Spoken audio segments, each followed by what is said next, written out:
تو جو ترکاری بھاجی کھانے کا عادی ہے تو اس کو اگر بولتے ہیں کہ گوشت کھاؤ بولے تو انہیں نہیں کھا سکتا. اس کا دل اس معاملے میں گواہی نہیں دیتا ہے. تو پیارے بھائی اور بہن، اس کا قانون کیا ہے؟ اس کا قانون یہ ہے کہ ایک گوشت کھا سکتا اور دوسرا گوشت نہیں کھا سکتا. تو خدا کے فضل سے ایک گوشت کھانا چاہیے اور دوسرا گوشت نہیں کھانا چاہیے. پولس بولتے ہیں ایک کو اعتقاد ہے کہ ہر چیز کا کھانا روا ہے اور کمزور ایمان والا ساگ پات ہی کھاتا ہے. تو خدا کھانے کے بارے میں ہمارے ہاتھ میں چھوڑا ہے. ہم ہر چیز کھا سکتے، ہم صرف گوشت کھا سکتے، ہم صرف ترکاری کھا سکتے، یہ ہمارے مرضی پہ ہے. اب ہم آیت 3 پڑھیں گے. یہاں پولس بولتے ہیں کھانے والا اس کو جو نہیں کھاتا آخر نہ جانے، اور جو نہیں کھاتا وہ کھانے والے پر الزام نہ لگائے، کیونکہ خدا نے اس کو قبول کر لیا ہے. تو بولنے کا مطلب یہ ہے کہ ایک آدمی دوسرے آدمی کو گرے ہوئے نظر سے نہیں دیکھنا کیونکہ انہیں گوشت نہیں کھاتا بول کے، یا جو ترکاری کھاتا ہے انہیں گری ہوئی نظر سے وہ آدمی کو دیکھنا نہیں چاہیے جو گوشت کھاتا ہے. اگر آپ کا دل یہ بولتا ہے کہ گوشت نہیں کھانا تو مت کھاؤ. اگر آپ کا دل یہ بولتا ہے کہ ترکاری نہیں کھانا تو مت کھاؤ. اگر آپ کا دل بولتا ہے کہ صرف گوشت کھانا تو صرف گوشت کھاؤ. مگر جو صرف ترکاری بھاجی کھاتا ہے اس کو گری ہوئی نظر سے نہیں دیکھنا. یا پھر اگر آپ کا دل بولتا ہے کہ صرف ترکاری بھاجی کھانا تو آپ صرف ترکاری بھاجی کھاؤ، مگر جو صرف گوشت کھاتا ہے اس کو گرے ہوئے نظر سے نہیں دیکھنا چاہیے. اب ہم آیت 4 سے 12 پڑھیں گے. یہاں لکھا ہوا ہے تو کون ہے جو دوسرے کے نوکر پر الزام لگاتا ہے؟ اس کا قائم رہنا یا گر پڑنا اس کے مالک ہی سے متعلق ہے، بلکہ وہ قائم ہی کر دیا جائے گا، کیونکہ خداوند اس کے قائم کرنے پر قادر ہے. کوئی تو ایک دن کو دوسرے سے افضل جانتا ہے اور کوئی سب دنوں کو برابر جانتا ہے. ہر ایک اپنے دل میں پورا اعتقاد رکھے. جو کسی دن کو مانتا ہے وہ خداوند کے لیے مانتا ہے، اور جو کھاتا ہے وہ خداوند کے واسطے کھاتا ہے، کیونکہ وہ خدا کا شکر کرتا ہے. اور جو نہیں کھاتا وہ بھی خداوند کے واسطے نہیں کھاتا اور خدا کا شکر کرتا ہے، کیونکہ ہم میں سے نہ کوئی اپنے واسطے جیتا ہے نہ کوئی اپنے واسطے مرتا ہے. اگر ہم جیتے ہیں تو خداوند کے واسطے جیتے ہیں، اور اگر مرتے ہیں تو خداوند کے واسطے مرتے ہیں. پس ہم جییں یا مریں خداوند ہی کے ہیں، کیونکہ مسیح اسی لیے موا اور زندہ ہوا کہ مردوں اور زندوں دونوں کا خداوند ہو.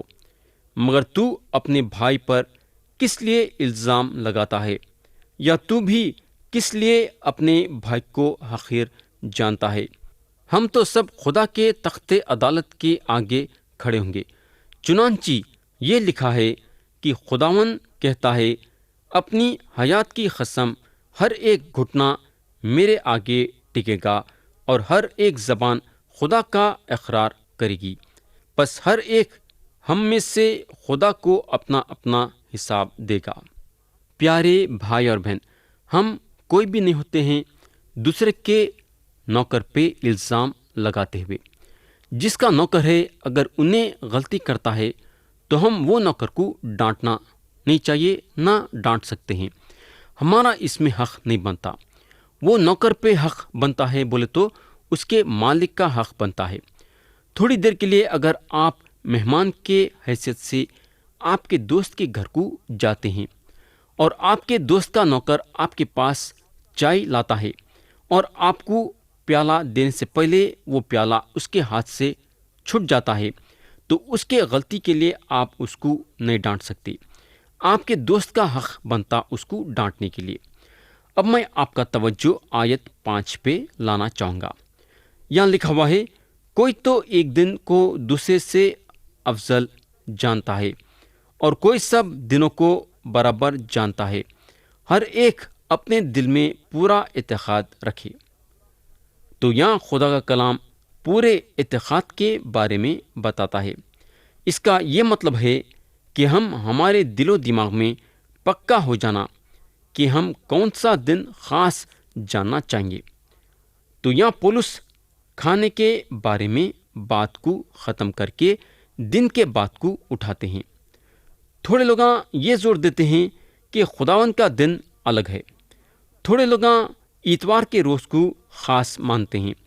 ان لوگوں کا بولنے کا مطلب یہ ہے کہ خداوند یسوع مسیح کا دن اتوار کا دن ہے، مگر تھوڑے لوگ بولتے ہفتے کا روز یعنی سیٹرڈے کا روز خداوند کا دن ہے۔ پیارے بھائی اور بہن، یہ اپنا اپنا خیال ہے اور اپنی اپنی پسند ہے۔ کوئی اتوار کو مانتا ہے تو کوئی ہفتے کو مانتا ہے، مگر پیارے دوست، دن جو ہے اہمیت نہیں رکھتا ہے۔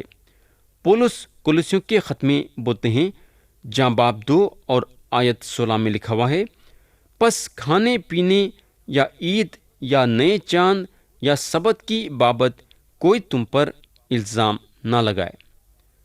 تو پیارے بھائی اور بہن، اب آپ میرے کو یہ مت بولو کہ میں کون سا دن خاص ماننا چاہیے۔ میں آپ کا ذمہ دار نہیں ہوں۔ میری ذمہ داری یسوع مسیح کے لیے ہے، کیونکہ انہوں میرے مالک ہیں۔ اب میں آپ کا توجہ آیت 6 پہ لانا چاہوں گا، جہاں لکھا ہوا ہے، جو کسی دن کو مانتا ہے وہ خداوند کے لیے مانتا ہے، اور جو کھاتا ہے وہ خداوند کے واسطے کھاتا ہے، کیونکہ وہ خدا کا شکر کرتا ہے، اور جو نہیں کھاتا وہ بھی خداوند کے واسطے نہیں کھاتا اور خدا کا شکر کرتا ہے۔ پیارے بھائی اور بہن، تھوڑی دیر کے لیے آپ اتوار کے روز کرکٹ کھیلتے ہیں۔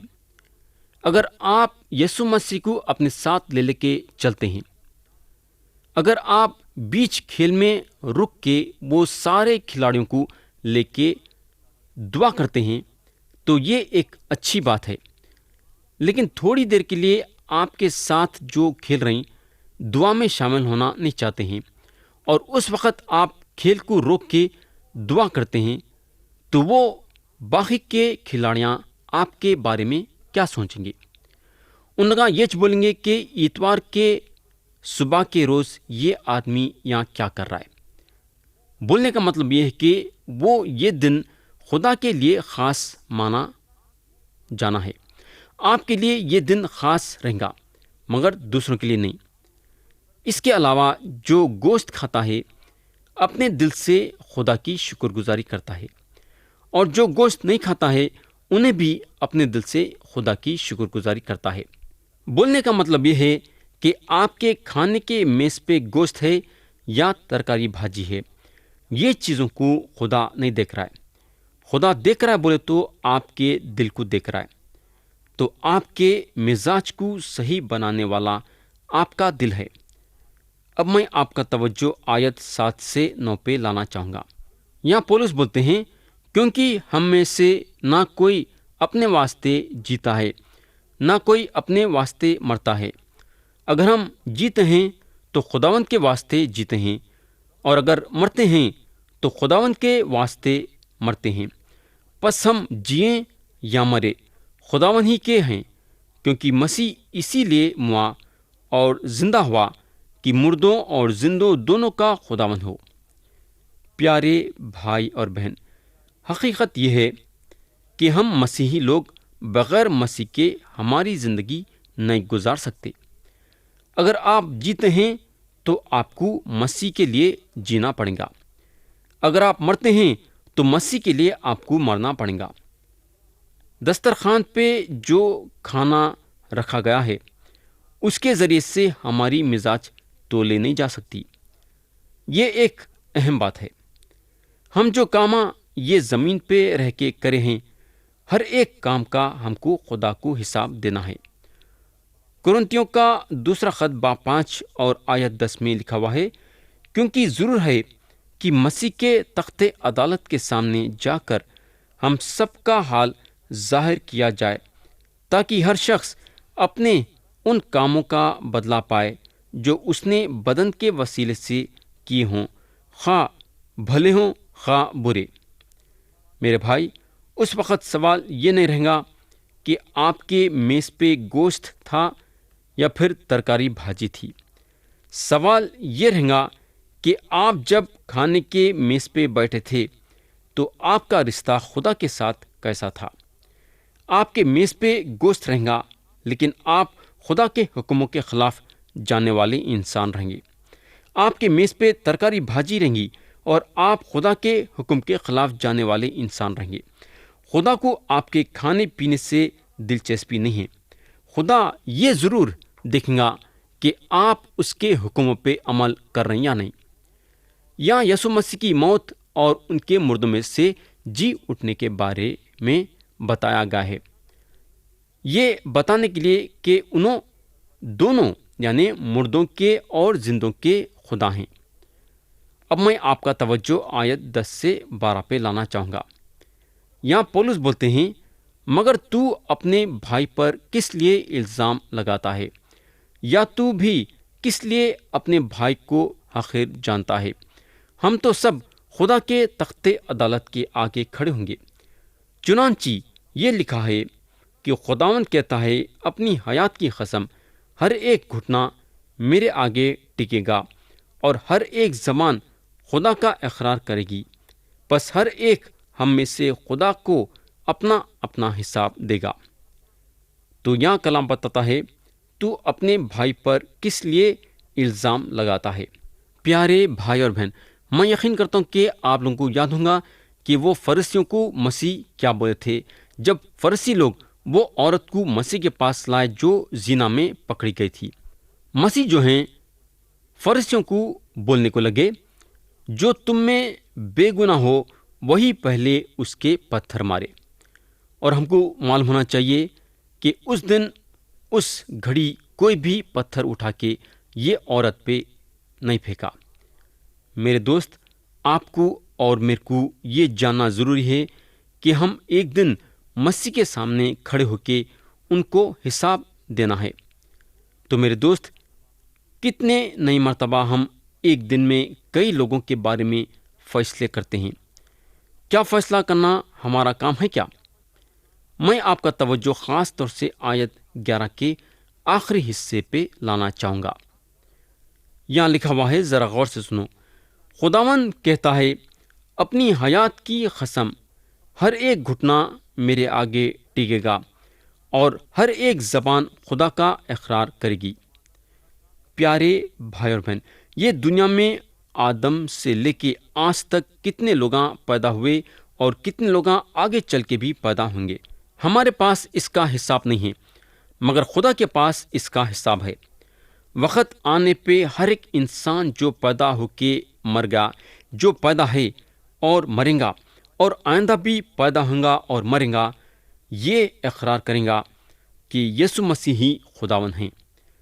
فلپیوں کا خط باب 2 اور اس کی آیت 9 سے 11 میں لکھا ہوا ہے، اور انسانی شکل میں ظاہر ہو کر اپنے آپ کو پست کر دیا اور یہاں تک فرما بردار رہا کہ موت، بلکہ صلیبی موت گوارا کی۔ اسی واسطے خدا نے بھی اسے بہت سربلند کیا اور اسے وہ نام بخشا جو سب ناموں سے اعلیٰ ہے، تاکہ یسوع کے نام پر ہر ایک گھٹنا ٹکے، خواہ آسمانیوں کا ہو خواہ زمینوں کا، خواہ ان کا جو زمین کے نیچے ہیں، اور خدا باپ کے جلال کے لیے ہر ایک زبان اقرار کرے کہ یسوع مسیح خداوند ہے۔